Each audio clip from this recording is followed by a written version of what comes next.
दोस्तों, अभी 28 दिसंबर को जो रेलवे एनटीपीसी के एग्ज़ाम हुए हैं, हमने उसमें देखा है कि जो आने वाले क्वेश्चन हैं वो 2016 में हुए एनटीपीसी एग्ज़ाम से सीधे पूछे गए हैं। इसलिए हम एक बार फिर से अपने इस वीडियो सीरीज़ को लगातार कंटिन्यू रखेंगे। इसलिए देरी ना करते हुए चलिए शुरुआत करते हैं और देखते हैं कि किस प्रकार पहले क्वेश्चन पूछे गए थे। दोस्तों, जो यह पेपर आप देख सकते हैं 29 मार्च 2016 को आयोजित हुआ था और ऐसे ही क्वेश्चन जो इस पेपर में हैं वो अब 28 दिसंबर को पूछे गए हैं। दोस्तों, इसलिए हम पिछले साल के क्वेश्चन पेपर को सोल्व कर रहे हैं ताकि हमारे आने वाले पेपर में पता लगा सके कि क्वेश्चन किस प्रकार के होंगे। तो देखते हैं पहला क्वेश्चन। दोस्तों, पहला जो क्वेश्चन है वो है स्वेज नहर भूमध्य सागर को किस सागर से जोड़ती है। दोस्तों, जो इसका उत्तर हमारा लाल सागर सही हो जाएगा। जो स्वेज नहर है वो लाल सागर और भूमध्य सागर को आपस में जोड़ती है, क्योंकि जो आपको पता होगा ये जो इधर इस तरफ अफ्रीका महाद्वीप है और ऊपर पड़ता है हमारा भूमध्य सागर और इधर अरब प्रायद्वीप, तो इनके बीच से होकर इधर से आती है हमारी स्वेज नहर। तो यहाँ लाल सागर है और यह भूमध्य सागर। ठीक है, इसी के साथ आप ये याद रखिए कि स्वेज नहर जो इसका निर्माण है 1858 में फ्रांसीसी जो इंजीनियर थे फर्डिनेंड उनके द्वारा किया गया था और ये लगभग 193 किलोमीटर लंबी है। ठीक है, फर्डिनेंड के द्वारा इसका निर्माण किया गया, 193 किलोमीटर लंबी है। और इसके अलावा मिस्र की ये प्रॉपर्टी थी, इसलिए मिस्र ने 1956 में इसका राष्ट्रीयकरण कर दिया था। कई एग्जाम में पूछा गया है कि मिस्र ने स्वेज नहर का राष्ट्रीयकरण कब किया था, तो उत्तर हो जाएगा 1956। अगला प्रश्न देखते हैं। अगला प्रश्न है कामरूप का प्राचीन साम्राज्य राज्य किस राज्य में मौजूद था। तो दोस्तों, इसका उत्तर असम सही हो जाएगा। असम से संबंधित है। असम में जो ब्रह्मपुत्र नदी बहती है तो वहाँ उसकी नदी घाटी में कामरूप नाम का जो प्राचीन साम्राज्य स्थित था, इसलिए इसका उत्तर सी सही हो जाएगा। अगला प्रश्न देखते हैं। अगला प्रश्न है शब्द रडार किससे व्युत्पन्न है। तो जो रडार शब्द है उसका जो फुल फॉर्म हो जाएगा रेडियो डिटेक्शन एंड रैंगिंग। ठीक है दोस्तों, इसका उपयोग क्या होता है रडार का। रडार को जैसे कि कोई भी वाहन उड़ रहा है या जो हवाई जहाज है वो उड़ रहा है तो उसकी दिशा पता लगा सकते हैं रडार के द्वारा, दूरी, वो उसकी गति पहचानी जा सकती है। तो मतलब कि इससे जो किरणें निकलती हैं वो उससे टकरा कर वापस लौटती हैं, वो इस प्रकार से पता लगा लेती है कि क्या चीज़ हो सकती है सामने और इसकी दूरी कितनी है, किस गति से वो गति कर रही है। ठीक है, ये सब पता लगाया जा सकता है। अगला प्रश्न जो देखते हैं 2012 के ग्रीष्मकालीन ओलंपिक में भारत ने कितने पदक जीते थे। तो इसका उत्तर देख सकते हैं आप, सीधे रखा है 6 पदक जीते थे। दोस्तों, अब हमारे आने वाले एग्जाम के हिसाब से देखते हैं क्या ग्रीष्मकालीन ओलंपिक हैं उनसे क्या महत्वपूर्ण क्वेश्चन हो सकते हैं। तो देखिए 2020 में ग्रीष्मकालीन ओलंपिक होने वाले थे, लेकिन कोरोना की वजह से वो आयोजित नहीं हो पाए हैं, इसलिए ये 2021 में आयोजित होंगे टोक्यो के अंदर। ठीक है, आप ये याद रखिए, टोक्यो में होंगे 2021 के ग्रीष्मकालीन ओलंपिक। इसके बाद होंगे अगले 2024, और 2024 के कहाँ पर होंगे, ये होंगे पेरिस के अंदर आयोजित। ठीक है, पेरिस के अंदर ये आयोजित होंगे जो कि फ्रांस की एक राजधानी है। ठीक है, और ये बात याद रखिए पेरिस ओलंपिक होंगे जो 2024 में, उसके अंदर हाल ही में ब्रेक डांस को शामिल कर लिया गया है। ब्रेक डांस प्रश्न पूछा जा सकता है कि ब्रेक डांस को शामिल कौन से ओलंपिक में किया जाएगा, 2024 के पेरिस ओलंपिक में। और इसके बाद एक ओलंपिक और बच जाता है 2028 का ग्रीष्मकालीन ओलंपिक। वो आयोजित कहाँ होगा, वो जो यूएसए का एक शहर है लॉस एंजल्स, वहाँ आयोजित होगा। यानी कि 2020 के जो 21 में होंगे वो टोक्यो जापान की राजधानी, और 2024 के पेरिस में फ्रांस की राजधानी, और 2028 के वो होंगे लॉस एंजल्स में जो यूएसए संयुक्त राज्य अमेरिका का एक शहर है। ठीक है, ये सभी चीज़ आप ये याद रखिए क्योंकि आने वाले एग्जाम के हिसाब से हमारे लिए महत्वपूर्ण है। हम अगला प्रश्न देखते हैं।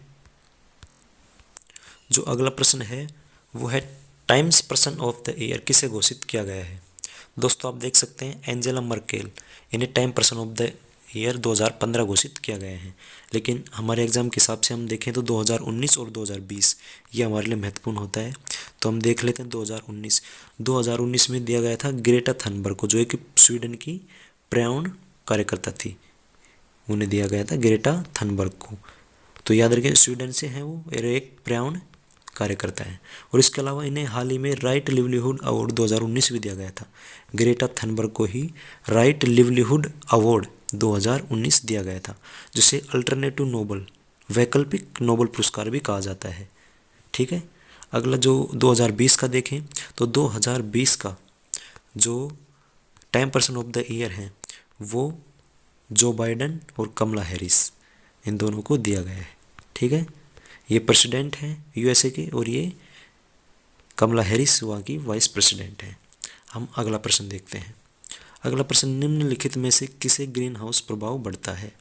तो दोस्तों इसका उत्तर कार्बन डाइऑक्साइड सही हो जाएगा। ग्रीन हाउस प्रभाव बढ़ने के मुख्य कारण क्या है? Carbon dioxide. ठीक है, इसके अलावा दोस्तों आपको पता होगा CFC क्लोरोफ्लोरोकार्बन भी एक महत्वपूर्ण घटक है, जो कि रेफ्रिजरेटर के अंदर इनका यूज किया जाता है। इसकी वजह से भी ग्रीन हाउस प्रभाव बहुत ही तीव्र गति से बढ़ता है। अगला प्रश्न देखें तो अगला प्रश्न क्या है? DPT वैक्सीन में P क्या संदर्भित करता है? दोस्तों इसके अंदर जो P है वो संदर्भित करता है पर्टुसिस। ठीक है, अब इसकी फुल फॉर्म देख लेते हैं। तो इसकी फुल फॉर्म होती है डिफ्थीरिया, डी का तात्पर्य होता है डिफ्थीरिया, P का तात्पर्य होता है पर्टुसिस और T का तात्पर्य होता है टिटेनस। अर्थात डिप्थीरिया, पर्टुसिस और जो हमारा टिटेनस है, उनकी जो एक वैक्सीन है उसका नाम क्या है? DPT। इसके अलावा एग्ज़ाम में कई बार ये भी पूछा जाता है DDT की फुल फॉर्म क्या होती है? तो आप ये भी याद रखिए DDT की फुल फॉर्म क्या होती है। ये तो मैंने बताया DPT तो एक वैक्सीन है, जबकि एक DDT एक कीटनाशक है। ठीक है, कीटनाशक। और इसका फुल फॉर्म क्या हो जाती है? डाइक्लोरो। याद रखिए डी से तो डाई क्लोरो, डी से डाइक्लोरो और अगली डी से डाइफेनिल। पहली डी से डाइक्लोरो, अगली से डाइफेनिल और जो टी है उससे हो जाता है ट्राई क्लोरो और इसके बाद ethane. Die chloro diphenyl try chloro ethane, ये इसकी फुल फॉर्म हो जाती है। हम अगला प्रश्न देखते हैं। अगला प्रश्न क्या पूछा गया है? निम्नलिखित में से कौन सी भाषा चित्राक्षरों का उपयोग करती है? दोस्तों इसका उत्तर हमारा ए सही हो जाएगा, जापानी भाषा। लेकिन इसका तात्पर्य क्या हो गया? चित्राक्षरों का उपयोग करती है। दोस्तों ध्वनि प्रकट करने वाली अक्षरमाला की बजाय आप इस भाषा में चित्र होते हैं जो कोई विचार या अवधारणा को व्यक्त करते हैं। जैसे कि हमारे यहाँ लिखा जाए राम आम खाता है, तो हम लिखेंगे राम आम खाता है। लेकिन यदि आप जापानी भाषा या चीनी भाषा को देखें तो वो कैसी भाषा है? चित्राक्षर भाषा है। और उसमें इसको हम जिस प्रकार बोलते हैं उस तरीके से नहीं लिखा जाता है, बल्कि वहाँ जो भाषा है वो चित्राक्षरों के रूप में होती है। जैसे कि उनको कैसे भी दर्शा दिया जाएगा और उनको देख के ये पहचान लेंगे इसका मतलब क्या होता है। ठीक है, यानी कि चित्र से ही भाव निकाल लेते हैं कि कहना क्या चाह रहा है, जबकि हम जो भी कहना चाहते हैं उसको एक एक वर्ण का जो उच्चारण करते हैं वो हम लिखते हैं। ठीक है, अंतर ये है। ठीक है, तो दो भाषाएं जो चित्राक्षर की जो मुख्य है कि एक तो चीनी भाषा और एक जापानी भाषा, ये दोनों चित्राक्षरों का उपयोग कर सकती हैं। अगला प्रश्न देखें तो प्रकंद का एक उदाहरण है दोस्तों, तो इसका उत्तर हमारा सही हो जाएगा अदरक। जो अदरक और हल्दी ये दो चीज़ें देख सकते हैं, ये प्रकंद के उदाहरण होते हैं। और प्रकंद होता क्या है? तो दोस्तों ये प्रकंद मुख्य रूप से एक तना ही होता है जो कि क्या होता है? विकसित हो जाता है और खाने योग्य बन जाता है। और दबा कहाँ होता है? ये भूमि के अंदर ही रह जाता है। यानी कि भूमि के अंदर विकसित तना जो खाने योग्य होता है वो प्रकंद होता है। तो इसमें एक अदरक और हल्दी ये दो मुख्य हैं, ये याद रखिए। ठीक है, अगला प्रश्न देखें तो अगला प्रश्न क्या है? सूरज की रोशनी को उसके संगठक रंगों में कौन विभाजित करता है?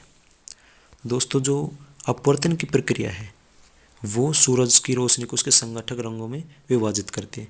क्योंकि जो हम प्रिज्म में होता है दोस्तों देख सकते हैं, प्रिज्म कुछ इस प्रकार की आकृति होती है प्रिज्म की।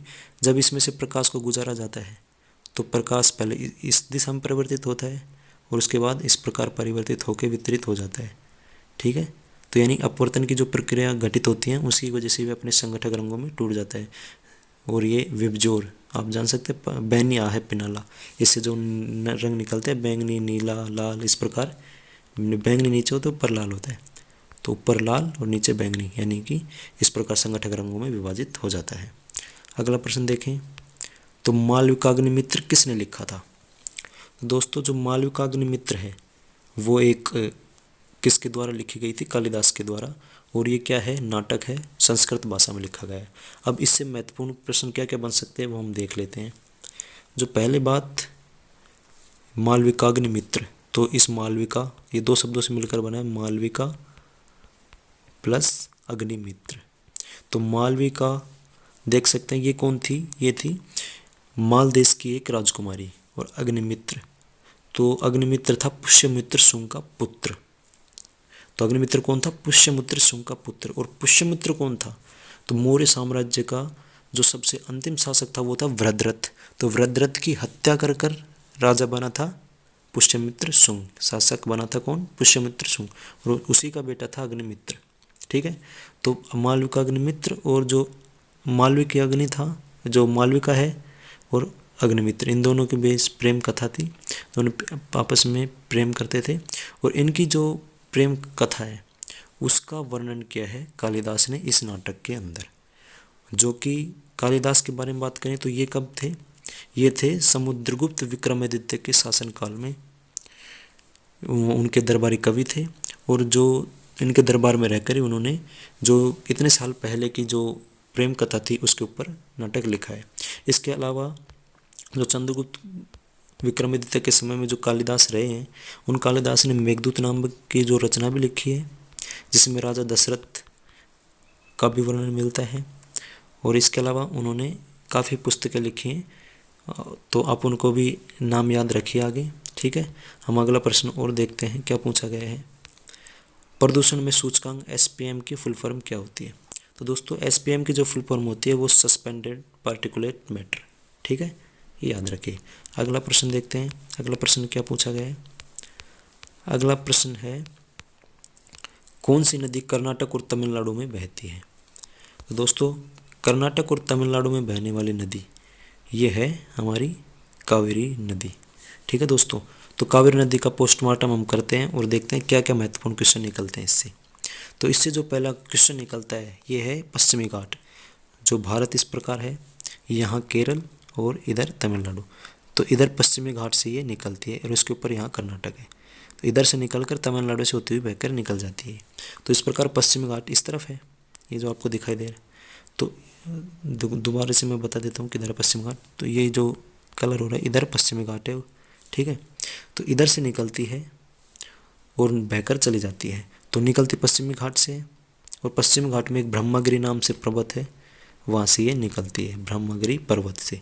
ठीक है, और कर्नाटक राज्य से निकलती है और तमिलनाडु में प्रवेश करती है और उसके बाद कहाँ जाती है? बंगाल के खाड़ी में गिरती है। और दक्षिण भारत की एकमात्र नदी जो वर्ष भर बहती रहती है वो कौन सी है? कावेरी नदी है। ठीक है, और एक प्रश्न और आप याद रखिए, तो इसमें मेरे को भी काफ़ी समय तक कन्फ्यूजन रहा। तो देखिए आपसे प्रश्न पूछा जाए कि दक्षिण की गंगा किसे कहा जाता है? दक्षिण की गंगा, तो इसमें आपको उत्तर देना होगा गोदावरी। लेकिन मैंने ये चीज़ भी देखी है कि कई जगह ये लिखा मिलता है दक्षिण भारत की गंगा, तो दक्षिण भारत की गंगा, तो इसका उत्तर कई जगह मुझे कावेरी मिला है, कावेरी। तो इसमें आप ध्यान रखिए, दक्षिण की गंगा तो गोदावरी और दक्षिण भारत की गंगा कावेरी। एक बार आप कन्फर्म कर लीजिए। बहुत से लोगों ने ये भी बताया कि चाहे तो आपसे दक्षिण की गंगा पूछा जाए चाहे दक्षिण भारत की गंगा पूछा जाए, उत्तर गोदावरी होगा। तो दोस्तों आप ये याद रखिए, अलग अलग जगह अलग अलग बोलते हैं, इसका मुझे भी मतलब तो एक ही लगता है, दक्षिण की गंगा हो चाहे दक्षिण भारत की गंगा, उत्तर एक ही होना चाहिए गोदावरी। लेकिन कई जगह दक्षिण भारत की गंगा को उत्तर कावेरी मिला है। एक बार फिर कह रहा हूँ, आप कन्फर्म कर लीजिए क्या सही होगा। अगला प्रश्न दोस्तों, एक बात बताना चाहूँगा, बहुत मेहनत करिए वीडियो के लिए। यदि आपको कंटेंट अच्छा लग रहा है तो आप वीडियो को लाइक कर सकते हैं, शेयर कर सकते हैं और चैनल को सब्सक्राइब जरूर कर लीजिए। अगला प्रश्न देखते हैं, जीका वायरस किसके द्वारा मनुष्य में संचारित होता है? तो दोस्तों जीका जो वायरस है वो मगरमच्छ के द्वारा, मच्छर के द्वारा संचारित होता है। मच्छर जब भी काटता है जीका वायरस फैल जाता है। ठीक। ठीक है। अगला प्रश्न देखें तो अगला प्रश्न जो निम्नलिखित में से किन कणों में सकारात्मक आवेश होता है। दोस्तों प्रोटॉन, इसमें सकारात्मक आवेश होता है। सकारात्मक यानी कि पॉजिटिव, यानी कि प्लस आवेश किस में होता है, तो प्रोटॉन में होता है, ये ऑब्वियसली बात है। अगला प्रश्न देखें तो अगला प्रश्न पूछा गया बेकिंग सोडा क्या है। तो दोस्तों बेकिंग सोडा की फुल फॉर्म पूछी गई है, इसका तात्पर्य सोडियम बाइकार्बोनेट। दोस्तों कन्फ्यूजन होता है, कन्फ्यूजन को हम मिटा लेते हैं। किस तरीके से मिटा कन्फ्यूजन, देखिए एक प्रश्न हमसे पूछा जाता है वाशिंग सोडा, ठीक है, और इसी के बाद बनता है बेसिंग सोडा। तो इनके फॉर्मूले में क्या अंतर है हम देख लेते हैं। देखिए जो वाशिंग बेकिंग, इससे पहले वाशिंग सोडा है यानी कि धोने का सोडा, उसका फॉर्मूला होता है Na2CO3, ठीक है, और इसके बाद इसका क्या बन जाएगा, बेकिंग सोडा है यानी कि बे, तो इसके जुड़ जाता है एक NaHCO3, यानी कि इससे एक सोडियम जो परमाणु है Na वो हट जाता है और हाइड्रोजन जुड़ जाता है, और हाइड्रोजन जुड़ जाता है उसका तात्पर्य होता है बाई, तो सोडियम बाई कार्बोनेट, इसका फॉर्मूला बन जाएगा। और कई बार आपसे ये भी पूछा जाता है कि धोवन जो सोडा है यानी कि धोने का सोडा है उसमें कितने क्रिस्टल जल होता है, तो उसके आगे 10H2 होता है, आप ये याद रख लीजिए। यानी कि सोडियम जो कार्बोनेट है उसमें 10 क्रिस्टल अणु होते हैं जल के, ठीक है। और बेकिंग सोडा का फॉर्मूला NaHCO3। तो इसकी स्ट्रक्चर भी मैं आपको बता देता हूँ क्या होती है। तो जो बेकिंग सोडे की स्ट्रक्चर होती है NaHCO3 की, वो क्या होगी, कार्बन परमाणु होता है और इसके एक तरफ ऑक्सीजन, दूसरी तरफ ऑक्सीजन, और नीचे डबल बॉन्ड के साथ ऑक्सीजन, ठीक है, और इधर हाइड्रोजन और इधर सोडियम, यानी कि Na2 तो किस में होता है, जो हमारा धवन सोडा है, लेकिन इसमें क्या हो NC और 3 ऑक्सीजन और 1 हाइड्रोजन, यानी कि NaHCO3। लेकिन धवन सोडे की बात करेंगे तो इस हाइड्रोजन की जगह भी क्या जुड़ जाएगा, हमारा Na जुड़ जाएगा, ठीक है। अगला प्रश्न देखते हैं अब। अगला प्रश्न है ग्राफीन क्या है। दोस्तों अभी तक देखें तो ग्राफीन हम समझेंगे कि ग्रेफाइट है, लेकिन ये वास्तव में ग्रेफाइट नहीं है। तो हम देखते हैं ग्राफीन होता क्या है। दोस्तों ये कार्बन का एक अपरूप है, ठीक है, जिसे खोजा गया है 2010 से पहले खोज लिया गया था, लेकिन 2010 में इसकी खोज के लिए नोबेल प्राइज़ दिया गया था। तो इसकी हिस्ट्री जानते हैं हम क्या है। दोस्तों कार्बन की एक पतली परत है ये, यानी कि कार्बन एक पतली परत के रूप में आपस में जुड़ जाते हैं, उसके बाद ये एक बहुत ही पतली चादर का निर्माण होता है जिसे ग्राफीन कहा जाता है। यानी कि एक परत के रूप में ही उपस्थित होते हैं कार्बन के परमाणु, और ये इतनी पतली होती है कि इससे आर पार देखा भी जा सकता है। यानी कि ये 2D में होती है, यानी कि इसकी एक लंबाई होती है और चौड़ाई होती है, लेकिन इसकी कोई मोटाई नहीं होती है। वास्तव में देख सकते हैं कितनी पतली होती है। और सबसे गजब बात तो ये है कि इसकी जो क्षमता होती है स्टील से 100 गुना मजबूत होती है, 100 गुना मजबूत, इतनी पतली और कितनी मजबूत। तो इसलिए इसकी खोज के लिए नोबेल प्राइज़ दिया गया था 2010 में। और किन्हें दिया गया था ये भी याद रख लीजिए, एक तो आंद्रे जिम और वह नोवोसेलेव, इन्हें दिया गया था 2010 में नोबेल प्राइज़। तो याद रखिए ग्राफीन एक पतली शीट है जो एक अणु से आपस में जुड़कर बनी होती है, एक अणु जितनी मोटी होती है, 2D में मटेरियल है एक, ठीक है। अब अगला प्रश्न देखें तो निम्नलिखित में से प्राचीन संस्कृत शब्दकोश कौन सा है। दोस्तों जो क्या पूछ रहा है प्राचीन संस्कृत शब्दकोश, तो ये अमर सिंह के द्वारा जो लिखी गई थी अमरकोश, ये इसका उत्तर सही हो जाएगा। तो अमरकोश के बारे में हम देखें तो अमरकोश चंद्रगुप्त विक्रमादित्य के दरबारी थे, आप ये पहले ही याद रखिए, और उनके नवरत्नों में शामिल थे। और ये विश्व का पहला समांतर कोश है, और ये संस्कृत का क्या है, शब्दकोश है, यानी कि संस्कृत की शब्दावली इसके अंदर लिखी गई थी, ठीक है। हम अगला प्रश्न देखते हैं। अगला प्रश्न है सबसे पहले पहिए किससे बने थे। अब इसलिए बात देखें दोस्तों, उस समय आदिकाल में देखें, मतलब जिस समय आदि मानव के समय की बात करें तो उस समय पहिए का आविष्कार हुआ था। उस समय रबर का कोई है ही नहीं, कांच में नहीं हो सकता है, और लोहा तो बाद में आया, और इसलिए जो लकड़ी शेष बचती है उसी से बन सकते हैं। क्योंकि हम उस समय देख सकते हैं तो पाषाण का ज़्यादा यूज होता था और एक लकड़ी का। तो पाषाण के तो उन्होंने बनाना सीखा नहीं था, पहले लकड़ी के बनाए थे, उसके बाद पाषाण के बने थे, ठीक है, हम अगला प्रश्न देखते हैं। चंद्रशेखर सीमा किस पर लागू होती है? दोस्तों इसके ऑप्शन जो दे रखे हैं इसके साथ देखें तो ज्वालामुखी को काट दीजिए, प्रकाश को, वनस्पति को और सितारों, यानी कि सितारों के ऊपर लागू होती है चंद्रशेखर सीमा। तो चंद्रशेखर सीमा होती क्या है? दोस्तों जो श्वेत नक्षत्र होते हैं जिन्हें व्हाइट ड्वार्फ कहा जाता है, उन व्हाइट ड्वार्फ या सितारों, श्वेत बोने नक्षत्र कुछ भी कह सकते हैं, यानी कि श्वेत बोने नक्षत्रों का जो अधिकतम संभावित मान है कि उनका अधिकतम द्रव्यमान कितना हो सकता है, उसे ही चंद्रशेखर सीमा कहा जा सकता है।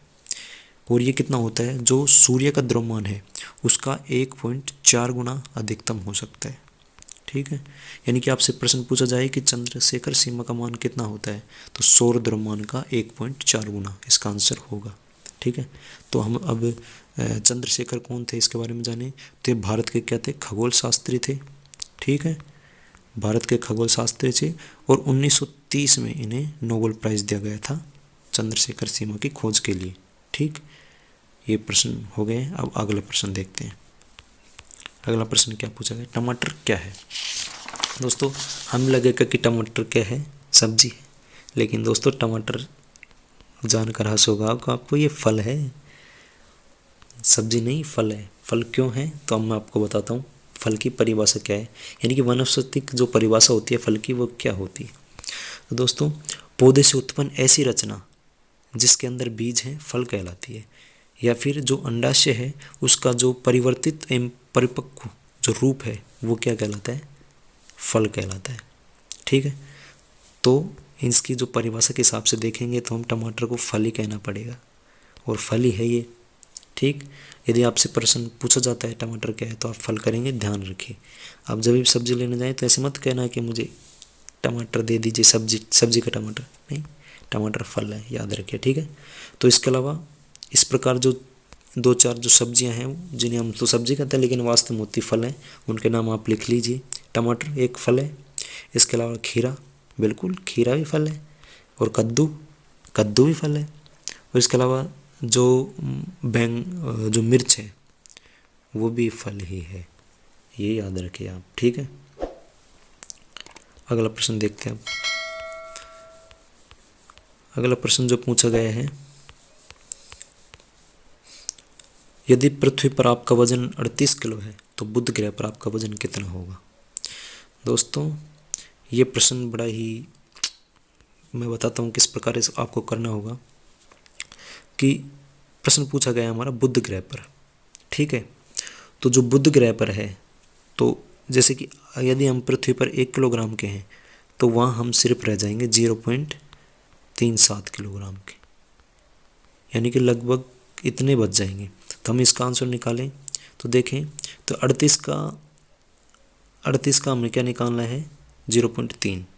ठीक है, तो यदि हम इसको सोल्व करें तो किस प्रकार से करेंगे?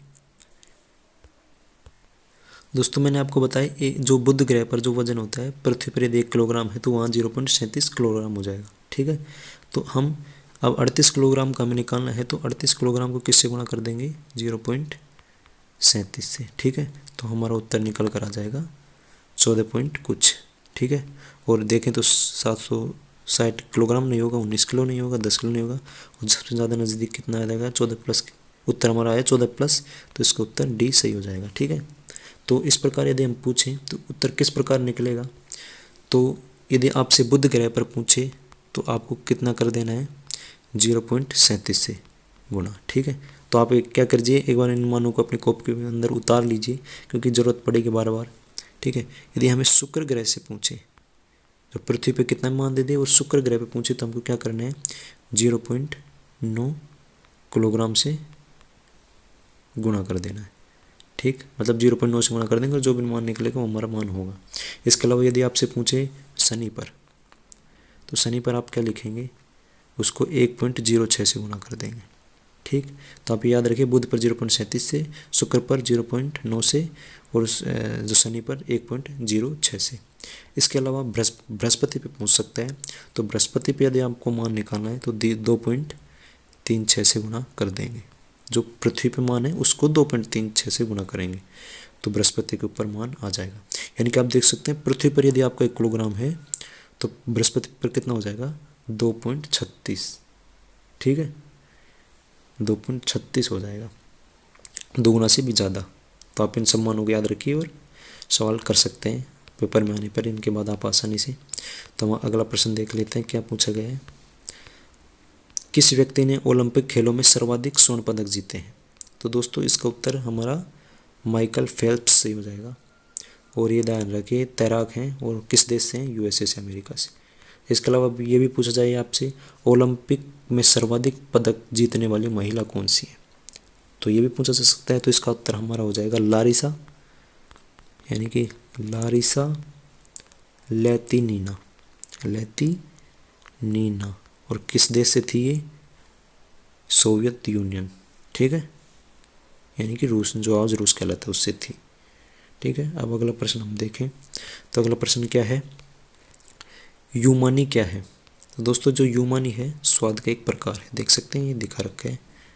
अगला प्रश्न क्या पूछा गया है, किस टेनिस खिलाड़ी ने अधिकतम ग्रैंड स्लैम खिताब जीते हैं? दोस्तों तो इसका उत्तर हमारा जो रोजर फेडरर है वो सही हो जाएगा। तो रोजर फेडरर, तो हम देखते हैं कि एक खिलाड़ी होता है रोजर फेडरर, ठीक है, रोजर फेडरर। और उसके बाद जो पूछा जाता है दूसरा खिलाड़ी एग्जाम में सामान्यतः, उसका नाम है राफेल नडाल, राफेल नडाल। और उसके बाद आ जाते हैं नोवाक जोकोविच, ठीक है। तो इनका क्रम आप याद रखिए 1 2 3। इनका नाम रोजर फेडरर, रोजर फेडरर किस देश से हैं?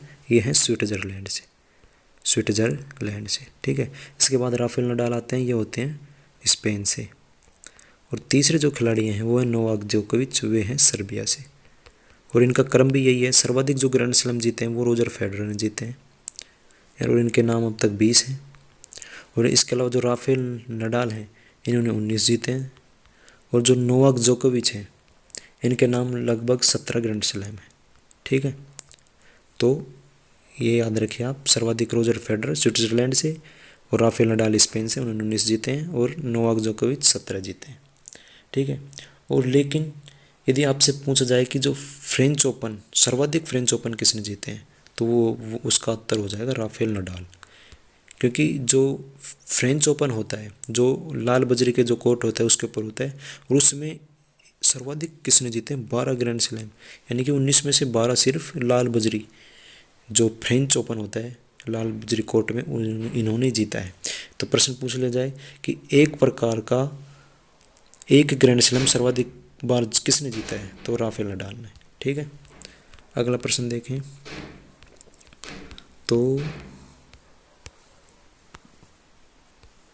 वर्तमान में दुनिया की सबसे ऊंची इमारत कौन सी है? दोस्तों जो बुर्ज खलीफा है इसका उत्तर सही हो जाएगा ए। लेकिन अब देखें वर्तमान में तो जो सऊदी अरब है उसके अंदर एक इमारत का निर्माण किया जा रहा है जिसका नाम है किंगडम टावर, किंगडम टावर जेद्दा, ठीक है, किंगडम टावर जेद्दा, इसका निर्माण किया जा रहा है जो विश्व की सर्वाधिक ऊंची क्या होगी? इमारत होगी। और इसकी ऊंचाई पता है आपको कितनी होगी?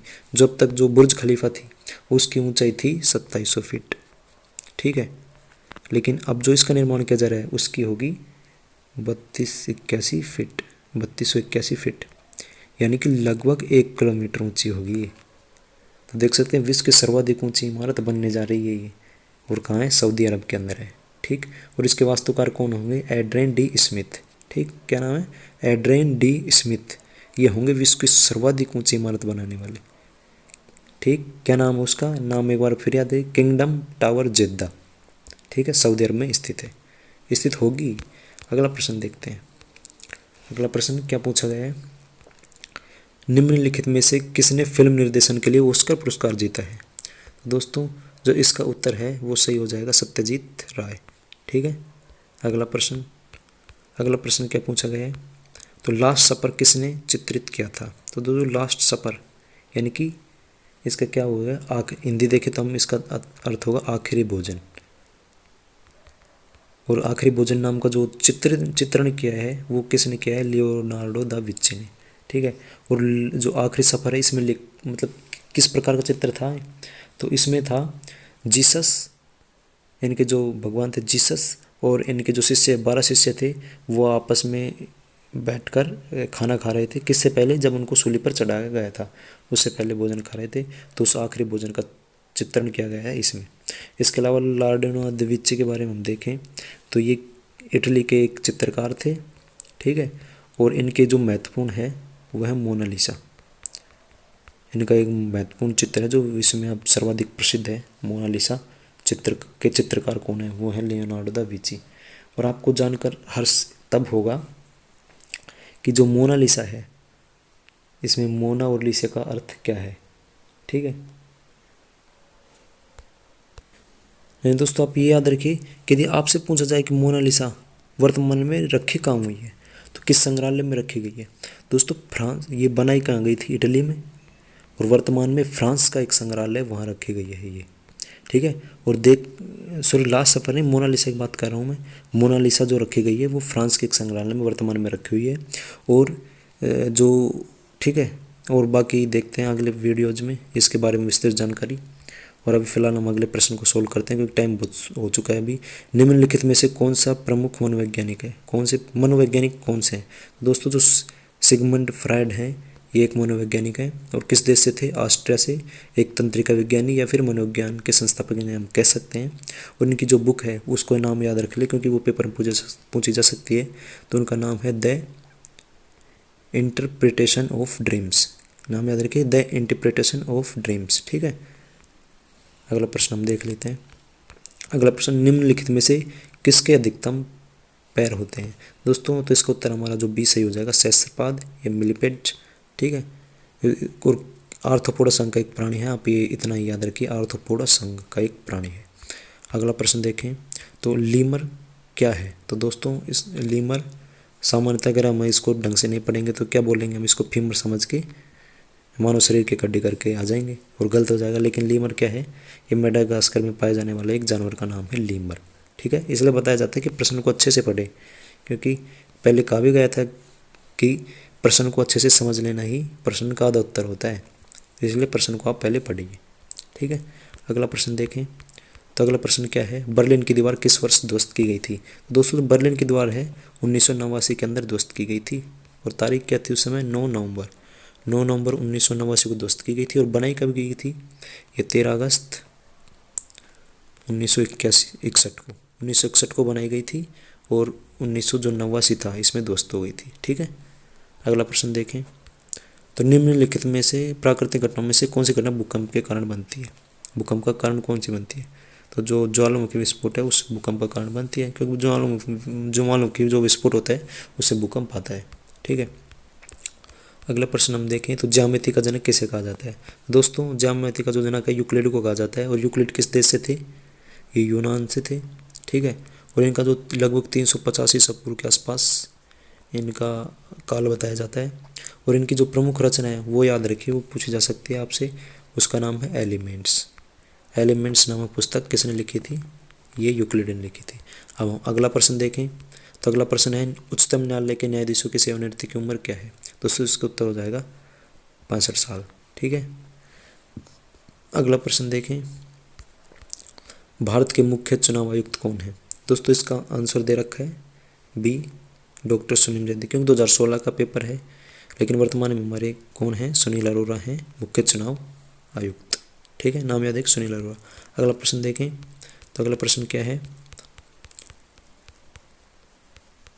अगला प्रश्न देखें, काफ़ी नीचे है, टाइम लगेगा थोड़ा।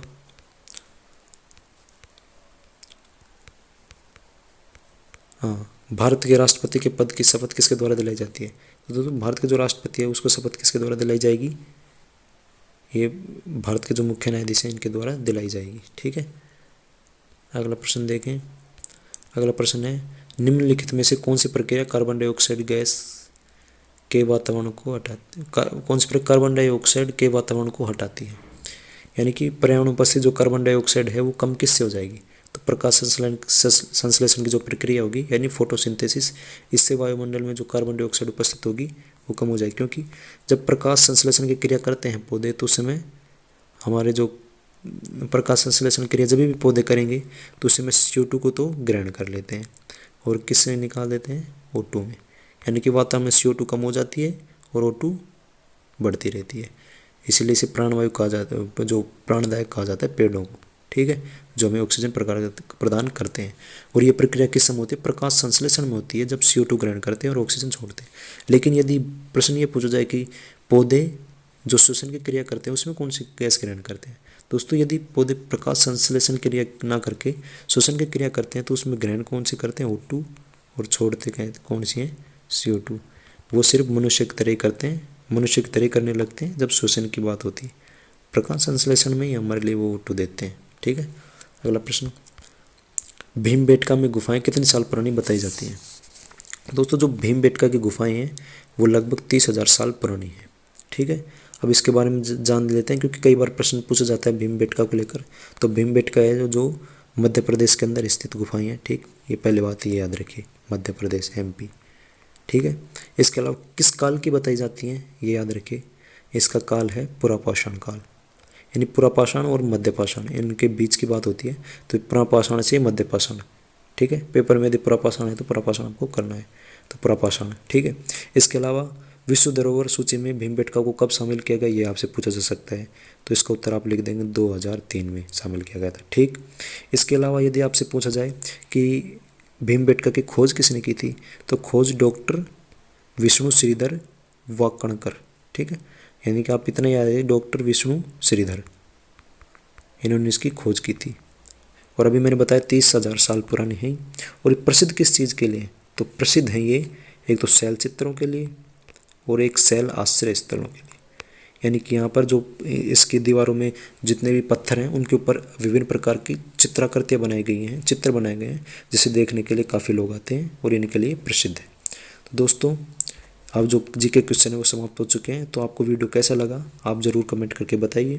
और यदि वीडियो आपको पसंद आया हो तो शेयर ज़रूर कीजिए और लाइक ज़रूर कीजिए, और चैनल में अपने दोस्तों के साथ शेयर ज़रूर कीजिए ताकि आपके दोस्त भी इस वीडियो का फ़ायदा उठा सकें। और चैनल को सब्सक्राइब करना बिल्कुल भी मत भूलें। और दोस्तों ऐसे वीडियो यदि आपको चाहिए तो हमारे साथ आप जुड़े रह सकते हैं, और हम ऐसे वीडियो आगे लाते रहेंगे ताकि हमारे NTPC एग्ज़ाम की जो आने वाले प्रश्न हैं वो हमें पता लग सके कि किस लेवल के प्रश्न आएंगे, ताकि हम अच्छा सॉल्यूशन कर पाएंगे, ठीक है दोस्तों। तो आप चैनल को सब्सक्राइब ज़रूर कर लीजिएगा और दोस्तों के साथ शेयर ज़रूर कर दीजिएगा। तो दोस्तों बहुत बहुत धन्यवाद।